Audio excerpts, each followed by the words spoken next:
первое, о чем мы вспоминаем, когда речь заходит о Монголии, это Чингисхан, татаро-монгольская ига, кочевники и степи.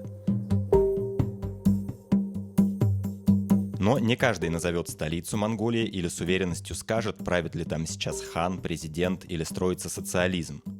Как живет эта страна сегодня, мы знаем мало. Но после вторжения России в Украину Монголия вошла в десятку самых популярных направлений для россиян, уезжающих от войны и мобилизации. Ночью люди приходили, стучались, приносили повестки. То есть они это специально все так распланировали, что выступление было где-то в 2 часа дня, а вечером они сразу же уже начали приходить и брали на испуг. Повестки полетели во все концы республики. Их вручали даже ночью. Те, кто получил документы, ранним утром отправились на пункты сбора. Просто пошел слух, что закроются границы. И я в тот момент подумал, что если я сейчас не уеду, то потом я вообще не знаю, когда я уеду.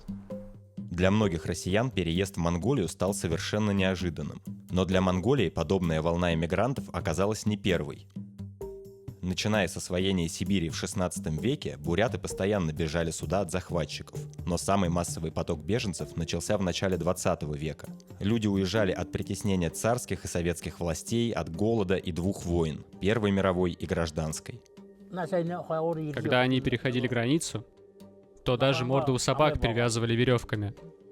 У всего скота, чтобы не издавали ни звука. Люди Байкала решили узнать, есть ли что-то общее между теми, кто бежал 100 лет назад, и теми, кто уезжает сейчас. Повлияла ли на Монголию война России с Украиной?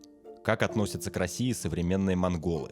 И как у небольшой страны, соседствующей с авторитарными Россией и Китаем, получилось сохранить независимость и построить демократию? В сентябре за 12 дней мы проехали более 2000 километров и обсудили все эти вопросы с десятками людей из самых разных сфер. Это стало возможно благодаря вашей поддержке. Вы можете сделать пожертвование редакции по ссылке в описании или поставить лайк нашему видео. Это тоже помогает.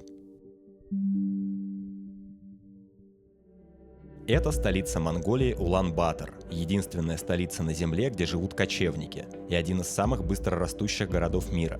Сейчас тут проживают почти 1,5 миллиона человек. Некоторых мы спросили, что они думают о России.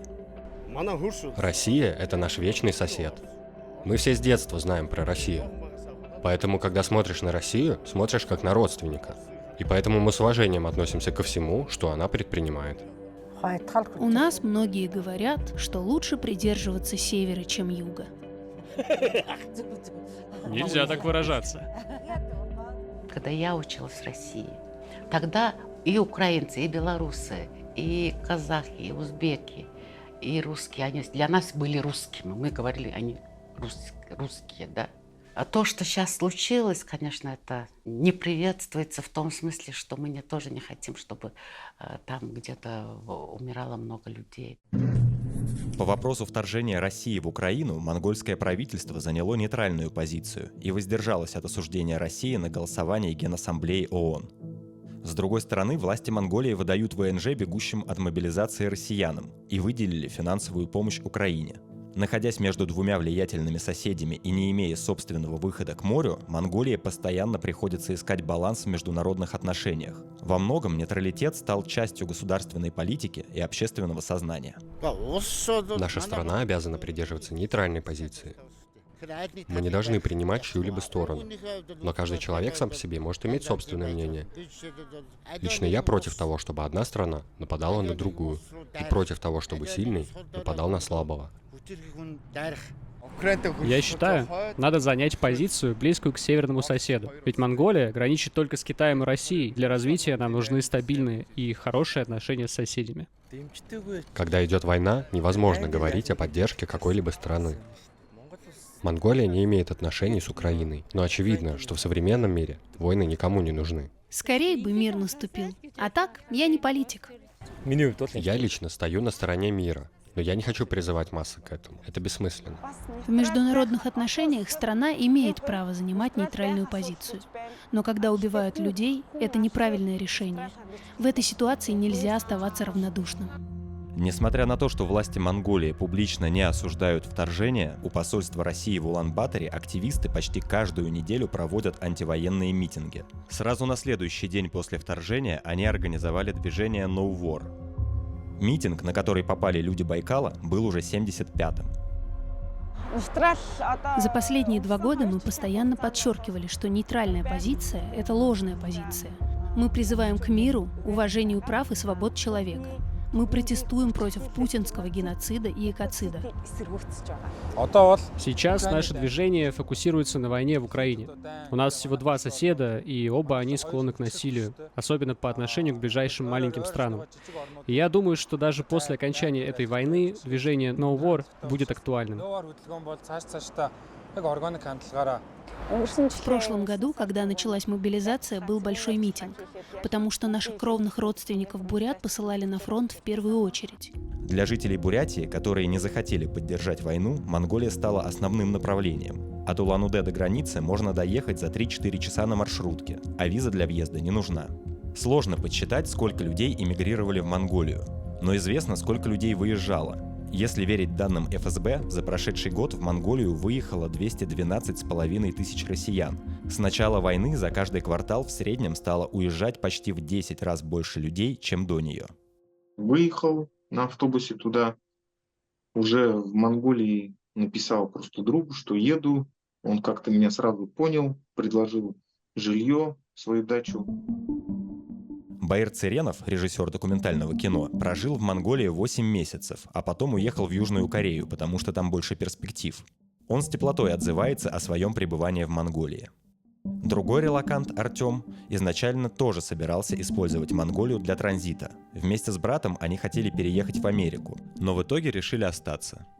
Мы, находились уже здесь где-то 1,5 месяца, наверное. И, приехали мои родители. Я просто на них посмотрел, они были в таком состоянии, куда ты там собираешься ехать так далеко, а как мы приедем, а как мы будем общаться. Но это был тяжелый очень момент. На следующий день мы гуляли по Улан-Батору. В тот момент было так приятно, что ли, на душе, потому что родители рядом, как будто бы ничего не изменилось. Я, сказал своему брату, говорю, давай-ка мы здесь останемся. Родителям сказали, что все, мы здесь остаемся, мы не едем в никакие Америки. Я потом в семье монгольской стал жить, как-то встречал очень хороших людей. Просто дело в том, что буряты, которые живут в Монголии, все поняли моментально, что опять там происходит какой-то бардак, опять страдают люди. Они в первую очередь, конечно, пришли на помощь.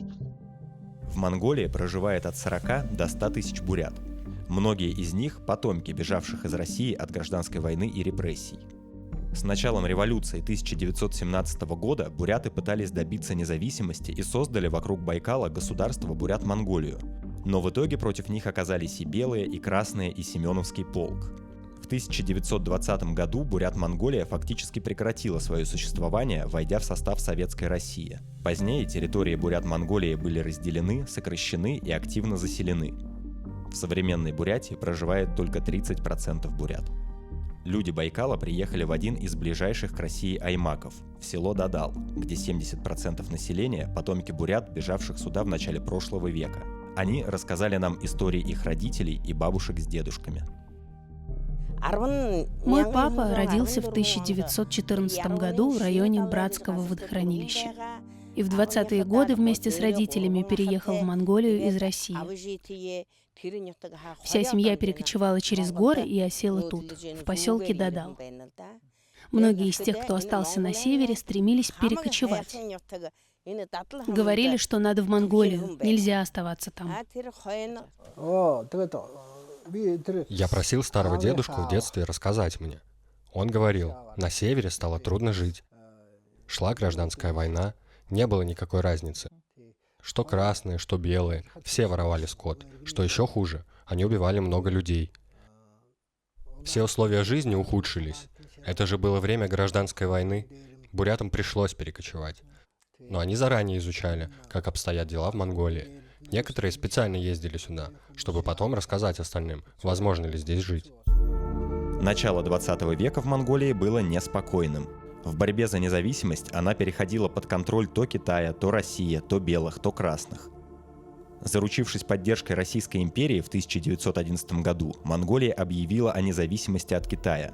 Но китайские войска вскоре вновь оккупировали Монголию, воспользовавшись революцией в России. Отбиться помогла азиатская дивизия Белой армии, вытесненная красными в Монголию. Но в том же 1921 году дивизию разбили советские войска, при поддержке которых в Монголию пришел коммунизм. Но монголы не последовали примеру северных соседей, а подождали, пока их монарх умрет своей смертью, и только после этого, в 1924 году, окончательно провозгласили конец монархии и утвердили Монгольскую Народную Республику. Монголия стала второй в мире коммунистической страной.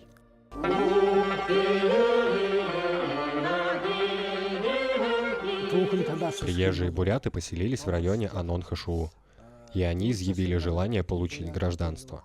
С монгольской стороны эту идею поддержали, особенно Сухэ-Батор и Данзан. Они лично принимали участие, и по их инициативе был организован бурятский хурал. Первые революционные лидеры поддерживали диаспору бурят, разрешили беженцам получить гражданство и выделили им территории для хозяйства, позволили ими управлять. Ситуация стала осложняться с началом коллективизации в 1929 году. К власти пришел Харлагин Чойбалсан, ярый сторонник Сталина. Власть свою, кстати, он получил, потому что его предшественник отказал Сталину в репрессиях буддийских монахов, за что был смещен с поста и позже расстрелян в СССР. Но Чойбалсан, похоже, считал расстрелы хорошим политическим инструментом. Он уничтожил всех противников в партии, а заодно немало людей из аристократии, монахов и бурят. Следуя указаниям Сталина, он развернул кампанию по репрессиям, которые стали массовыми. Как и в СССР, своего пика они достигли к 1937 году.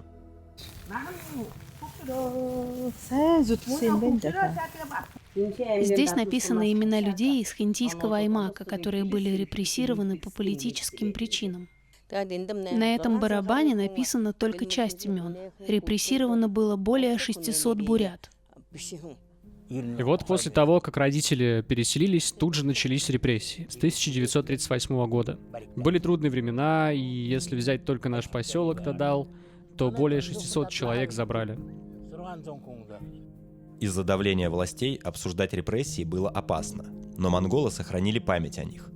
После перестройки в стране начали появляться памятники и музеи жертв репрессий. Например, в Дадале установили 3 буддийские ступы и создали музей. Сотрудник отдела культуры сельской администрации Бадам Батырдене рассказал людям Байкала подробности тех времен. Рассказывали, что в нашем поселке не осталось мужчин, которые могли бы заколоть овец и коз для пропитания. Надо иметь в виду, что в то время населения было мало, наверное, около 2000 человек, а из них забрали более 600. Других отправляли на север, в ссылку. Обратно с севера вернулись только 4-5 человек. Некоторые возвратились на родину, в Монголию, а другие, чтобы сократить срок в ссылке, женились на местных девушках. Когда выходили на волю, многие не могли расстаться с местными женами и возвратиться на родину. Им приходилось остаться в Сибири. Следователи приезжали на машине, забирали людей в хинтийский аймак и увозили дальше, в Улан-Батор. Попеременно монгольские и русские следователи в течение многих дней истязали людей, били, не давали им спать. Так они заставляли их подписывать признательные показания против себя. Пытаясь найти более подробную информацию о тех событиях, мы познакомились с Иваном Пешковым, преподавателем Шанинки и исследователем истории стран Средней Азии. По данным моих монгольских коллег, бурятских коллег, где-то примерно 1/3 людей была убита и расстреляна. Причем там были такие жуткие сцены, когда часть бурят, понимая, что как-то государство совершенно монгольское к ним стало жестко относиться, пытаются вернуться в Советский Союз, их расстреливают на границе, пограничники не пускают. Власти Советского Союза требовали, чтобы буряты вернулись. Сталин требовал. И когда Пэлжидин Гэндэн был премьер-министром, он издал секретный приказ, по которому более 700 семей были возвращены из Монголии в Советский Союз. Панмонголизм становится угрозой и триггером репрессий номер 1, что приводит, в общем-то, к достаточно варварским, как мы знаем по историям бурятских семей, варварским ситуациям, когда причиной для расстрела может быть книжка на старомонгольском, да? Родственник лам, какой-нибудь родственник за границей, который был у всех в Забайкалье. И, естественно, под шумок зачищается в Улан-Баторе при поддержке Москвы очень сильно бурятской интеллигенции. Если сильно упростить, то буряты убежали с севера к своим кровным братьям, монголам. Это обозлило советскую власть, за это она стала убивать бурят. Я точно уверена, что тогда в Дадале репрессировали и убивали совершенно невинных людей. Несмотря на то, что корни репрессий очевидно тянулись из Москвы, монголы сохранили хорошее отношение к Советскому Союзу. СССР в тот период активно поддерживал развитие многих отраслей страны, но, что еще важнее, обеспечил Монголии признание. Ведь до конца Второй мировой войны СССР был единственным государством, признавшим независимость Монголии. Позже, при поддержке Советского Союза, независимость Монголии признал Китай, а потом и другие страны. Вы же знаете, как мы отлично дружили. Отовсюду только и было слышно: дружба народов, дружба народов. Я с молодых лет плохо не говорю о России. И сейчас, когда началась война между Россией и Украиной, я не понимаю, не различаю, что происходит. Люди рассказывают, что Чайбалсан очень каялся, когда умирал. Признавал, что совершил неправое дело. В конце концов, он понял свою вину. В то время нельзя было свободно говорить о репрессиях. Все призывали к построению социализма, коммунизма, носили портреты Ленина, Сталина.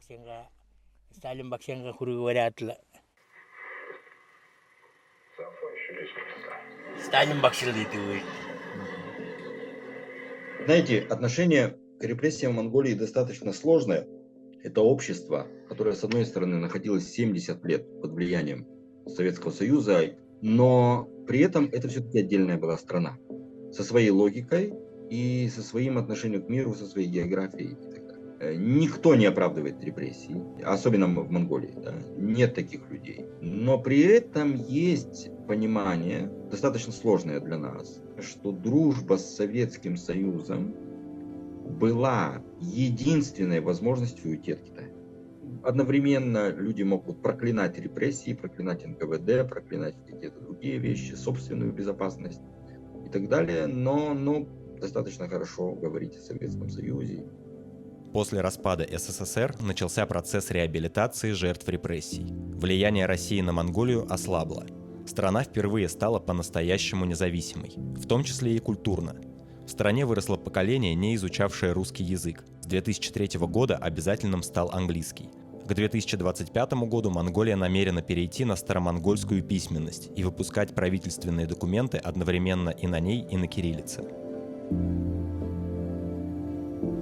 Чтобы сохранить культурное влияние России, в 2007 году Путин выпустил указ о создании фонда «Русский мир», главными критериями которого должны стать развитие русского языка в стране, поддержка программ его изучения в ближнем и дальнем зарубежье и в целом популяризация русского языка и литературы в мире. С 2009 года фонд работает и в Монголии.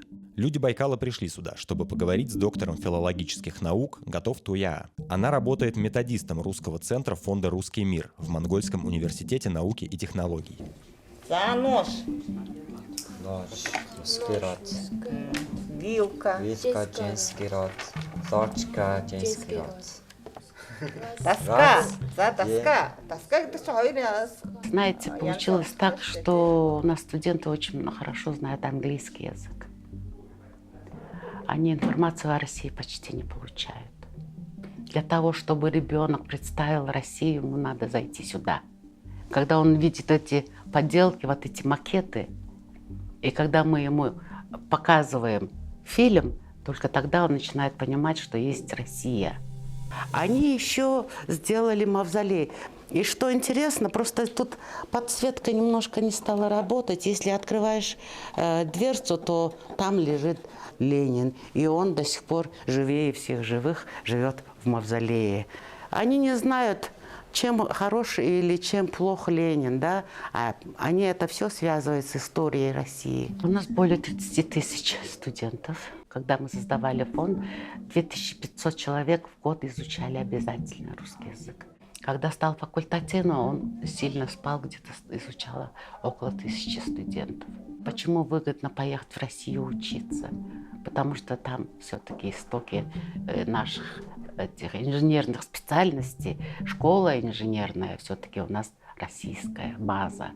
Да, молодежь уезжает. уезжают в Японию, в Корею, в Китай и другие страны. Хотим, чтобы наши дети знали Россию. Почему? Потому что это все-таки наша это самая вечная соседка. Хотя русский язык покидает Монголию, сама Россия остается ее ближайшим партнером и сохранила немало рычагов влияния на страну. Россия в большом объеме обеспечивает Монголию энергоносителями, влияет на транспортную систему и международные отношения. Российская Федерация, чтобы продемонстрировать свое влияние на Монголию, совсем недавно отключила электричество в западных регионах нашей страны. Это очередная психологическая атака, связанная с тем, что недавно монгольское правительство делало визит в Америку. Также они предупредили, что в зимний период России будет трудно поставлять электроэнергию в Монголию. И совсем недавно российская сторона повысила тарифы на железнодорожные перевозки. Подробно о рычагах влияния России на Монголию нам рассказал Адганбаяр Ядамбаа, глава компании Gerel Media Group, развивающий оппозиционный телеканал Парламент ТВ. Во-первых, у нас есть только одна линия железных дорог, соединяющая Россию и Китай. 50% этой железной дороги контролирует Россия. Она является российской. У России нет интереса развивать железные дороги Монголии, а для Монголии этот путь очень важен, потому что по нему перевозится уголь, который идет на экспорт в Китай. На протяжении 12 лет Россия мешает экспорту угля через железные дороги Монголии. Из-за этого мы теряем возможность зарабатывать. Бюджет Монголии мог быть в 5 раз больше, если увеличить пропускную способность железной дороги. Во-вторых, Монголия покупает 25% своей энергии у России. Россия раз за разом препятствует развитию энергетических проектов Монголии. В-третьих, когда Монголия экспортирует свои товары в Россию, на эти товары накладывается 60% налога с российской стороны. Это создает большие трудности для экспорта монгольских товаров. В-четвертых, российская сторона не уважает нашу оборонную концепцию. Например, наше желание участвовать в работе ООН. И Россия всегда негативно относится к тому, чтобы у Монголии был третий сосед, другие стратегические партнеры. Окружение Путина промывает ему мозги ошибочными рассуждениями. Они участвуют во внутренних делах всех своих бывших республик, суют нос в их развитие. России требуется демократия. И всем сопредельным странам вокруг России всем нужна демократия. Но Россия их контролирует. В 90-е годы Монголия, как и многие постсоциалистические страны, пережила транзит власти и серьезный экономический кризис. После массовых митингов за демократию в стране была принята новая конституция, прошли реформы. Единоличная власть партии была упразднена, состоялись первые многопартийные выборы, на которых выиграла все та же Монгольская народно-революционная партия, которая существует и по сей день. Правда, революцию из названия убрали. В Монголии установилась пусть и несовершенная, но стабильная демократия, что при таких соседях кажется просто невероятным. Здесь регулярно сменяются правящие партии, президенты, их уже было 6, а вот конституция меняется нечасто. Последние изменения были направлены на ограничение президентской власти и усиление парламентской системы. Я думаю, Монголия будет развиваться в сторону демократии. За это выступает молодое поколение. К тому же сейчас все проблемы, которые раздражают людей, всплывают на поверхность. Без сомнения, демократия в таком, я бы сказал, классическом античном смысле. Демократия. Смена власти происходит как нормальный такой процесс раз. Потом бесчисленное число раз уходило правительство в отставку, совершая либо ошибки, либо какие-то там были недоразумения. У нас не может зародиться диктатор. Были попытки такие. У нас вообще традиция, да, поклоняться власти, возносить государственности. Мы вообще считаем, что Великая Монгольская империя – это вклад в философию государственности, да. Парламент и народ, в общем, смог устоять против единоличной президентской власти. Стиль власти а-ля Путин не пройдет в Монголии. Ну, относительная демократия. Но по сравнению с другими странами у нас все же лучше. Ну, говорят, у нас демократия. Вроде бы правительство разделено на 2 лагеря. Но я не очень разбираюсь в политике. Я всю жизнь занимаюсь скотоводством. В Улан-Баторе работает мой старший сын. Он пригласил нас посмотреть музей Чингисхана. Да, монгольское общество демократичное, но здесь развивается дикий капитализм. Не могу сказать, что Монголия полностью демократическая. Люди не всегда могут быть свободны. Мы видим, как в обществе наши 76 парламентариев имеют преференции. Они забирают себе власть и не слушают граждан.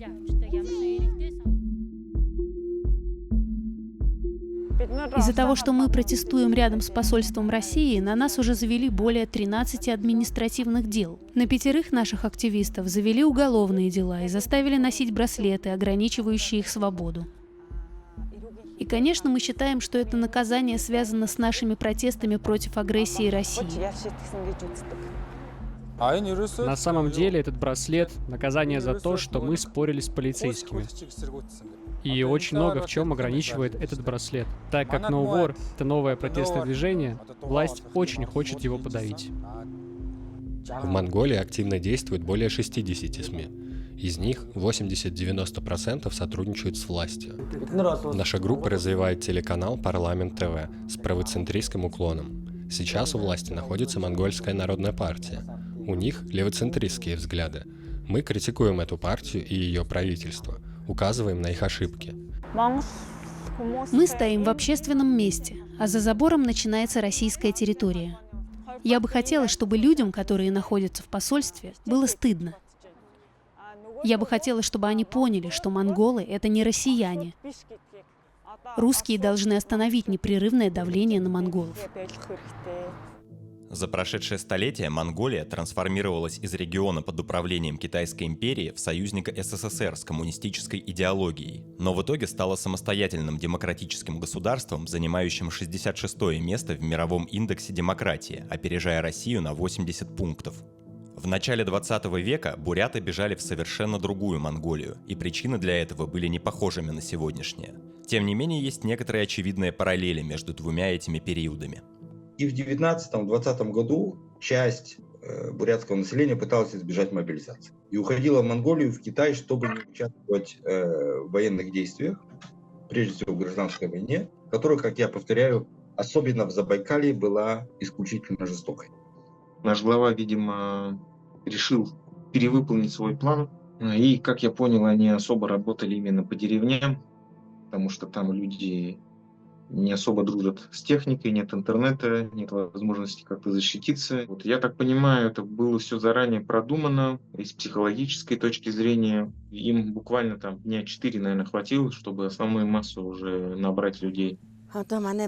Даже я своим жалким умом и то понимаю, что на войну отправляют наших бедных бурятских парней. Почему туда едут буряты?